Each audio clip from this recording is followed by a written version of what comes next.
Hi guys! On se retrouve aujourd'hui pour une nouvelle vidéo et aujourd'hui je reviens pour un update lecture. Ça fait un petit moment que je vous en ai pas fait.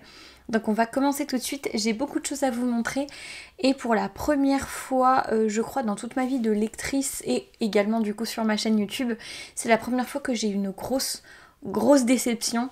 Donc voilà, on va commencer tout de suite cette update lecture par un livre qui m'a beaucoup marqué, par un livre qui est maintenant l'un de mes préférés.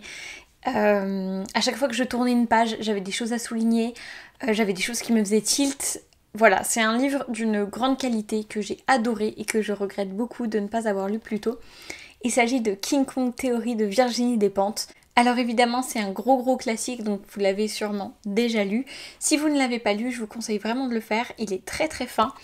Il doit faire même pas 200 pages, il fait 140 pages, presque 150. Et c'est un condensé de sujets féministes, de choses sur lesquelles Virginie Despentes... Voilà, à propos desquelles elle s'insurge, sur lesquelles elle donne son avis, son opinion. On va parler de prostitution, on va parler de rapport homme-femme, de beauté. Attention, si jamais vous avez une sensibilité particulière à l'égard du viol, gros trigger warning sur ce livre pour tout ce qui est viol, agression sexuelle.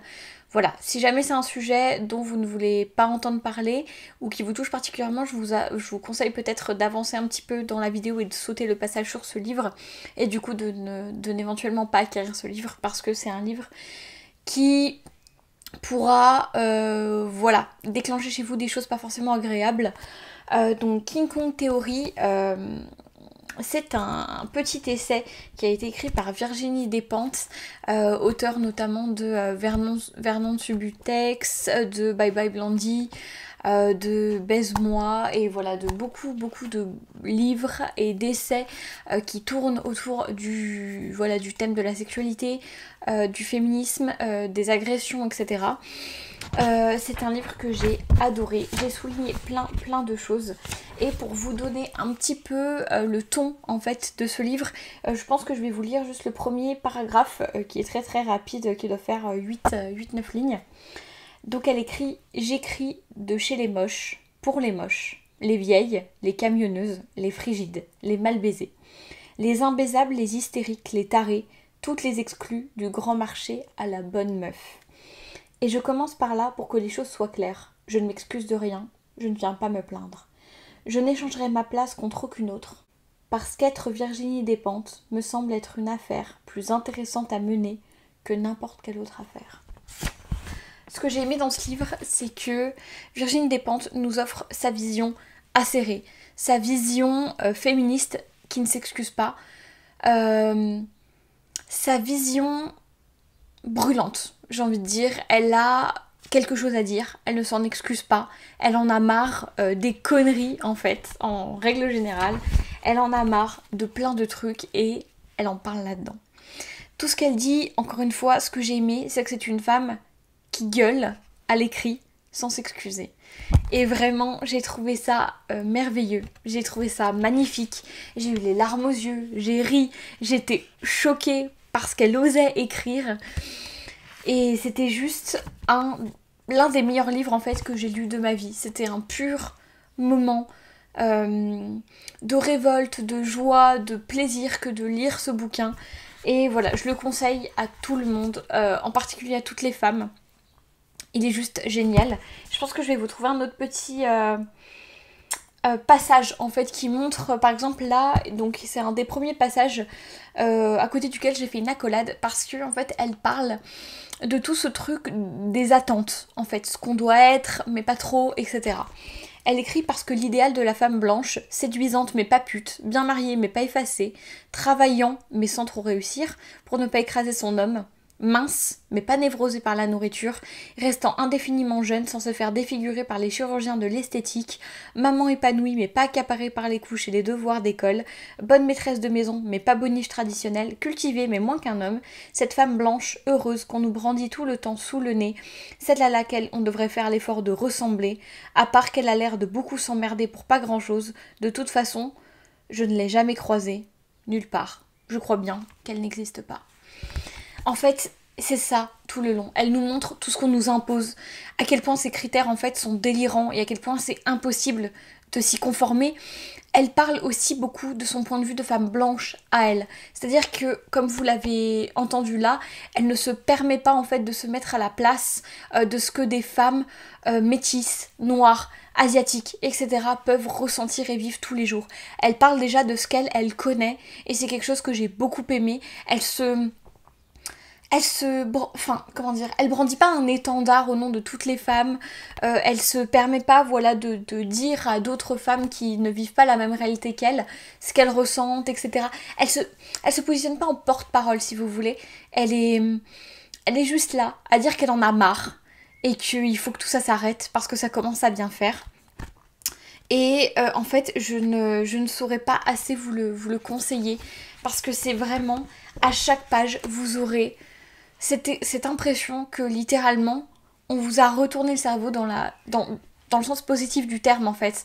Elle parle beaucoup voilà de son viol, de ce qu'elle a vécu, de à quel point en fait le viol c'est devenu le prix à payer pour être une femme qui n'a pas envie de rester bien gentille chez elle, enfermée, et à quel point eh bien elle est prête à payer ce prix-là, à prendre le risque, et que ça ne veut en aucun cas dire qu'elle dédouane ses agresseurs, qu'elle est d'accord avec ce qui s'est passé, que c'est pas grave, etc.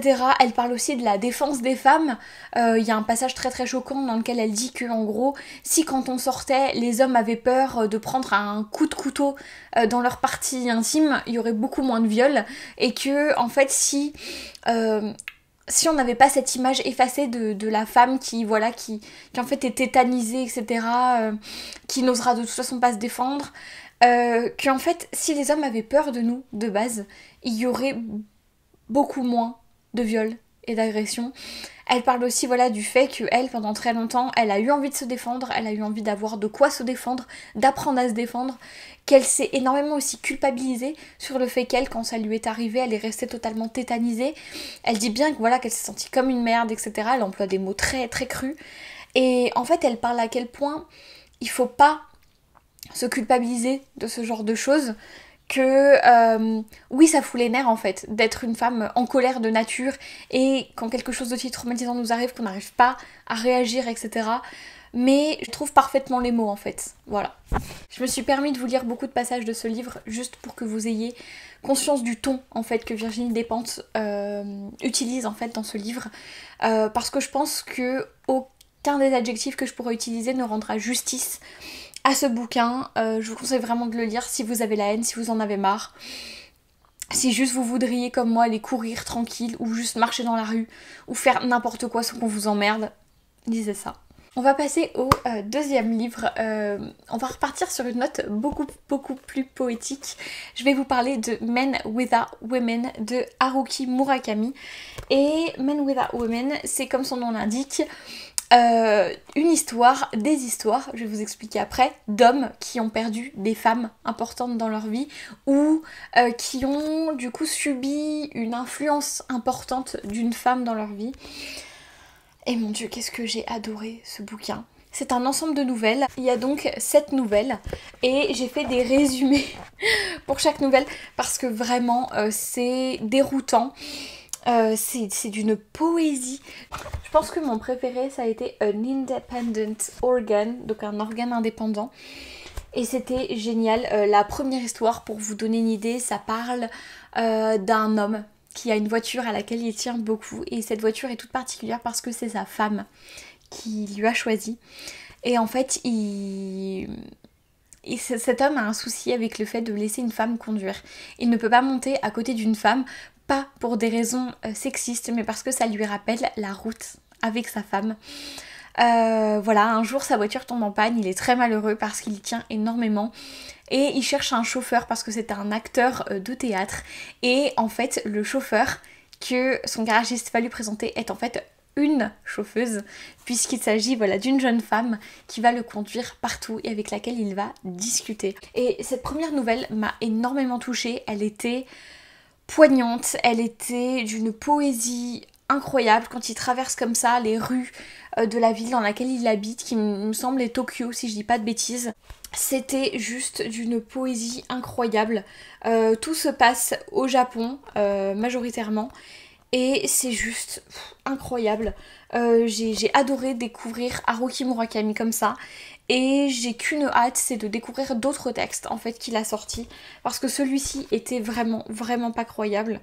C'est en fait si vous voulez lire des choses douces, pleines de contemplation, pleines de sentiments, c'est incroyable. Et celle que j'ai préférée, qui est la troisième, An Independent Organ, c'est en fait une nouvelle qui va parler d'un jeune homme qui devient ami avec un homme un petit peu plus âgé. Ils se rencontrent dans leur salle de gym et en fait cet homme un petit peu plus âgé n'a jamais été marié, n'a pas d'enfant et en fait il entretient comme ça beaucoup de relations romantiques avec des femmes envers lesquelles il n'a aucun engagement et elles non plus.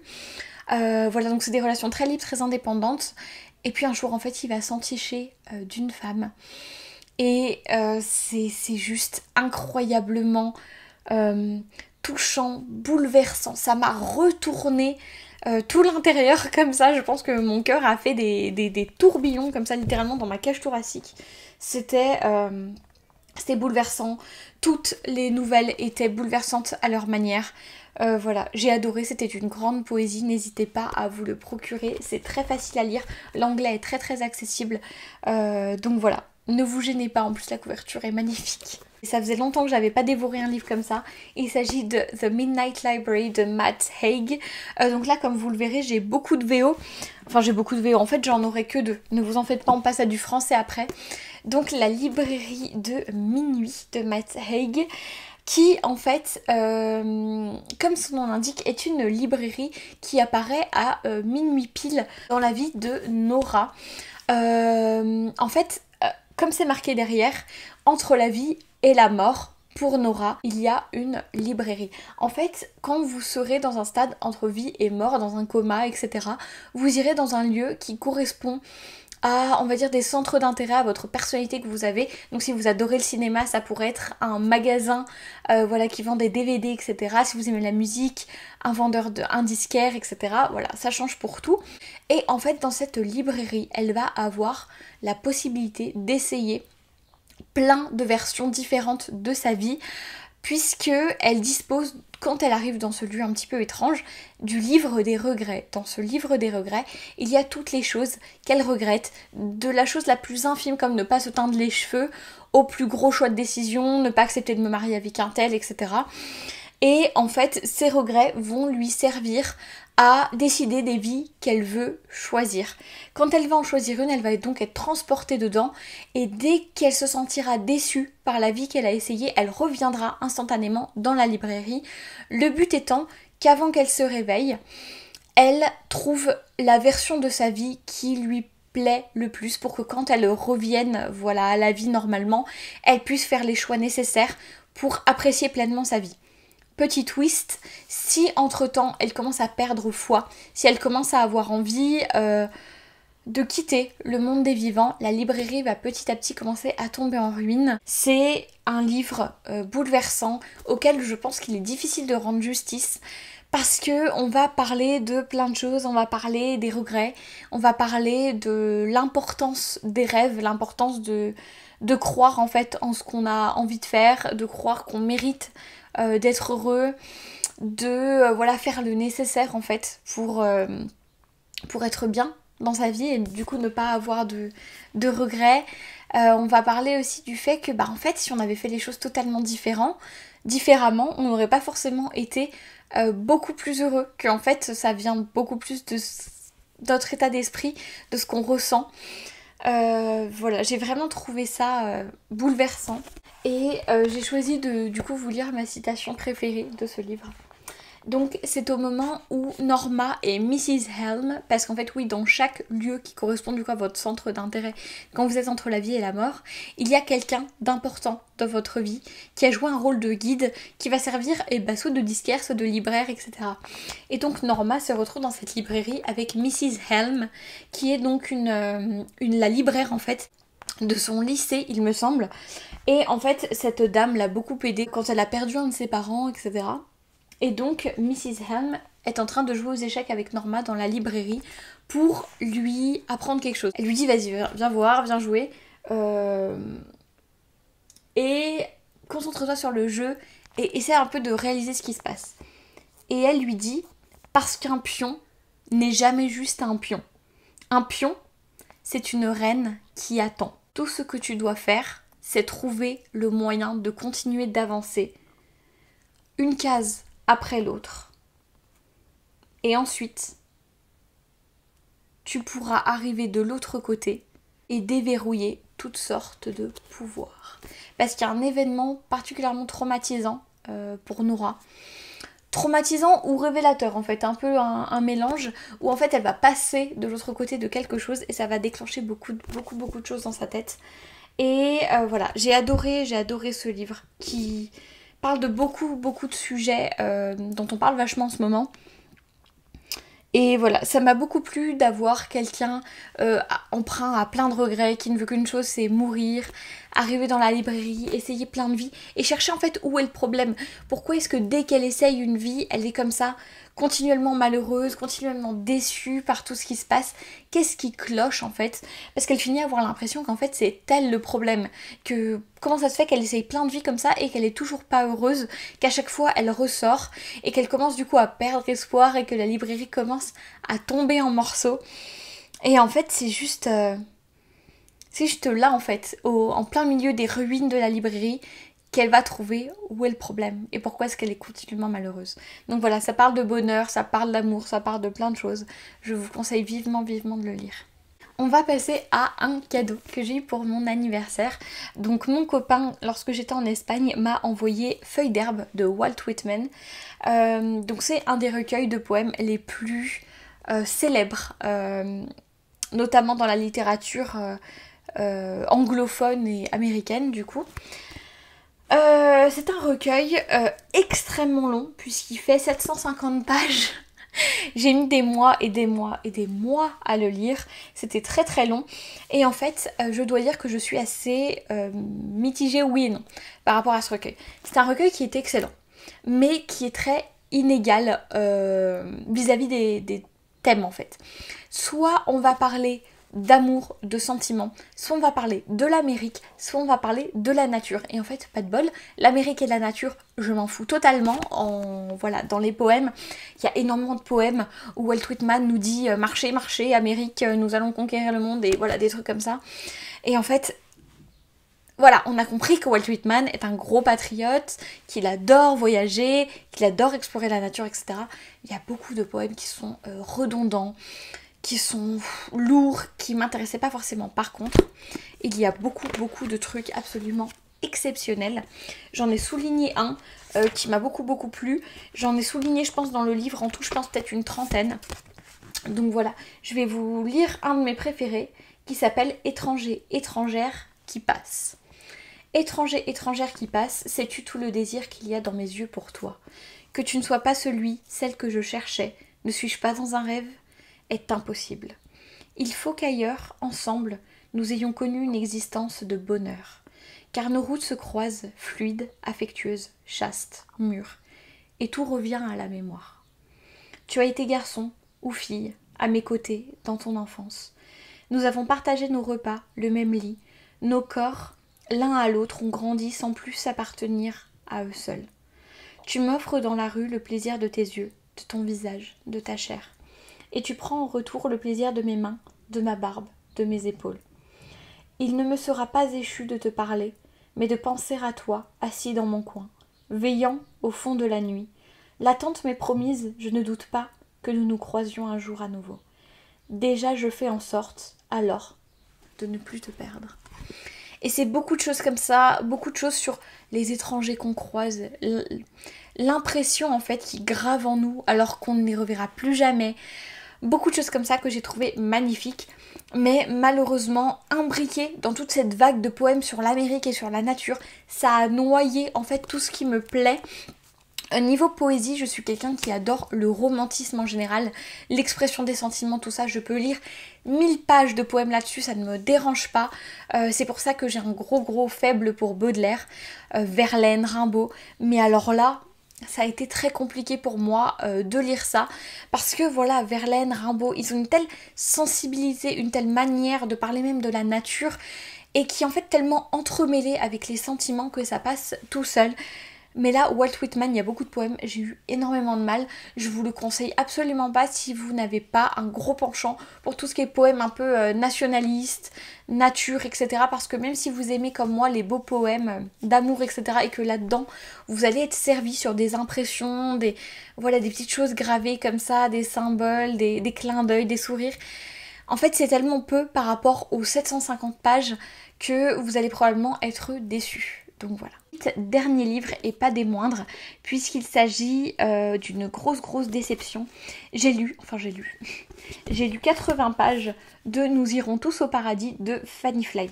Alors je vais vous expliquer en 3 mots pourquoi j'ai pas aimé. Je sais que Fanny Flagg est une autrice extrêmement publiée, extrêmement connue et donc j'ai pas du tout compris d'où ça sortait.